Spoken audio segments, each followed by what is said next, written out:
Here, I have two knives that have been used for quite a while. Before I start sharpening, I'll check the condition of the blades to see how sharp they are now. I gently touch the blade with my hand to feel it. It's clear that both knives are no longer as sharp as before. The blades are quite dull and feel less sharp to the touch. To test it more thoroughly, I'll try cutting a lemon. This is a fairly simple way to assess the sharpness of a knife, because if the knife is still sharp, it will cut very easily and produce clean slices. I place the lemon on a cutting board and begin to cut. From the very first slice, it's clear that the knife requires more force than usual to cut through the lemon. The blade doesn't glide smoothly, but slightly hesitates in a few places. Because the knife is dull, the lemon slices aren't even. The edges are a bit jagged and no longer sharp. If you continue using a knife like this for daily cooking, food preparation will take more time and be less convenient. In today's video, I'll share a simple trick to sharpen these two knives at home. After finishing, let's try cutting a lemon again to see if the blade sharpness has improved. Let's get started. First, I take a sufficient amount of toothpaste and apply it evenly to both sides of the knife blade. I apply it from near the handle to the tip so that the entire surface of the blade is covered with a thin layer of toothpaste. Next, I use an old toothbrush to evenly brush the toothpaste all over both sides of the blade. I brush gently several times to spread the toothpaste evenly and help clean away dirt, grease, or residue that has accumulated on the surface after prolonged use. Now I will prepare the tools for sharpening the knife. First, I take a ceramic bowl and turn it upside down to use the bottom. Next, I put about 2 tablespoons of coarse salt on the bottom of the bowl. Then, I squeeze lemon juice directly into the salt.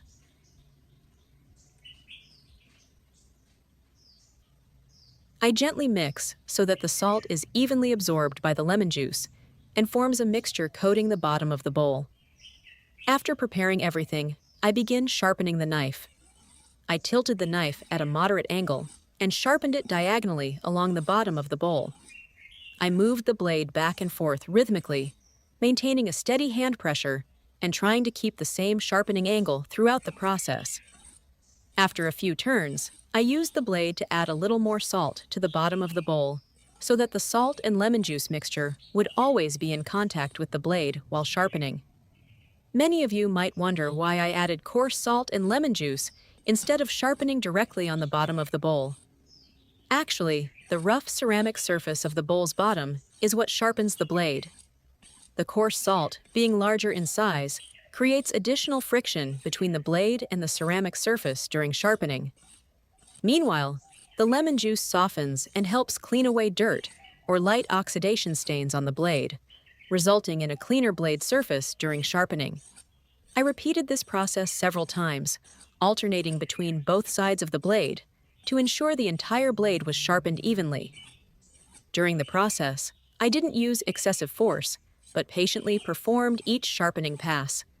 Maintaining a steady rhythm of pulling helps the sharpening process to be more stable and prevents the blade from becoming misaligned.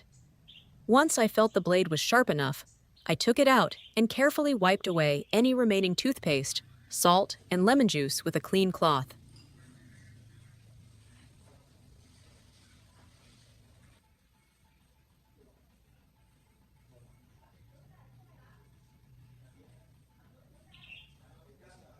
Now I'm going to take the knife to check how the blade's sharpness has changed after sharpening.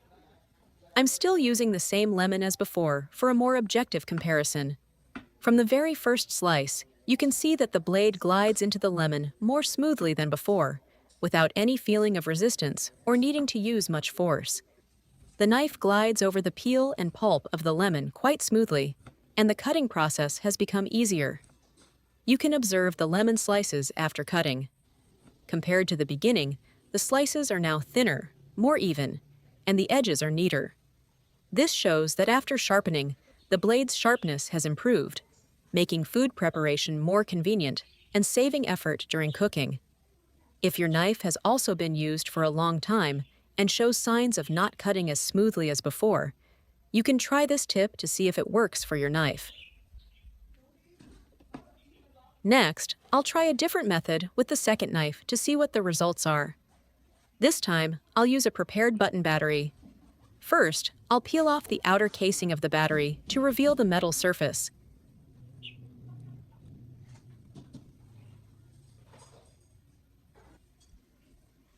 Then, I'll apply a sufficient amount of toothpaste to both sides of the blade, similar to the first knife. However, this time, I won't use a toothbrush to spread the toothpaste evenly. Instead, I'll use the prepared battery to move across the blade surface while spreading the toothpaste evenly. I'll hold the battery and gently rub it along each side of the blade with even movements. I'll repeat this process several times, starting from near the handle and reaching the tip of the blade, to ensure the toothpaste covers the entire surface. Then, I'll continue the process at each corner of the blade, trying to move the battery evenly so that all areas are treated. Throughout the process, I didn't scrub too hard, maintaining moderate pressure and patiently repeating the steps. This ensured the toothpaste was evenly distributed on the blade while I proceeded with the next steps.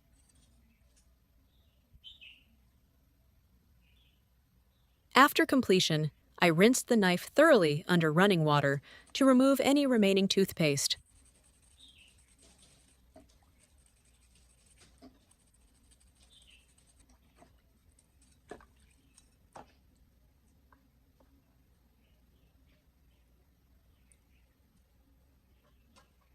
I dried the knife with a clean towel, then rechecked its cutting ability to see if there were any changes after applying this method.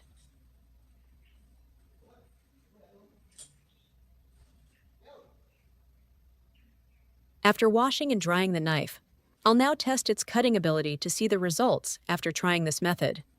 This time, I'll use the knife to peel and slice an apple. First, I tried peeling the apple. You can see that the blade glides quite smoothly, the peel separates easily, and the operation is more comfortable. When the knife is sharp, peeling is easier to control and doesn't require much force.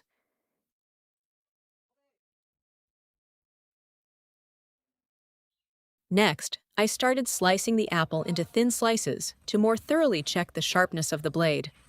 I cut several slices of almost the same thickness. You can see that the apple slices are quite thin, the cut surface is relatively flat, and the slices are more uniform.